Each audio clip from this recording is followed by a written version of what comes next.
I'm John Valentino of John and Bob's, and this is a quick video to help you prepare your summer garden for fall and winter.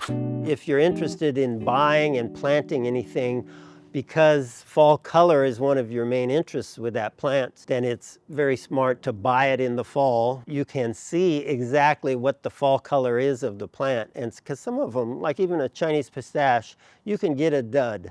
Fall and spring are the best times to do new planting because those are the mildest weather. Evaluate your mulch cover. That will protect it from rain and from harsh weather. Some kind of wood-based mulch or compost. About a 2-inch layer is excellent. Fall, you'd want to weed and keep the garden clean. Debris, old seed pods, old fruit, those are all sources of pest and disease that you want to try to eliminate. Not necessarily leaves. Some people like to keep leaves, allow them to compost a little and have that be a way you return nutrients to the ground. A lot of people do overseeding in the fall. In my opinion, overseeding can be done in the fall or the spring, but particularly people that have warm season grass that want it to stay green in the winter, they have to overseed right about now. For overseeding in the fall, we have an excellent video you can watch.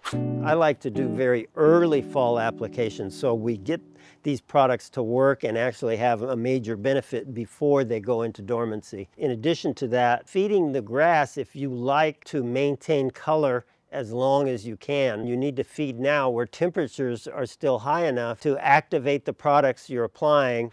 At the end of summer, usually there's not much to prune. Exception might be things that are just finishing their bloom, cut off seed pods, although even that you would usually wait longer. Thank you for watching. If you have a question or questions, leave them in the comments. Please subscribe to our channel. Tell everyone you know to watch it. We need more views and more subscribers. Thank you.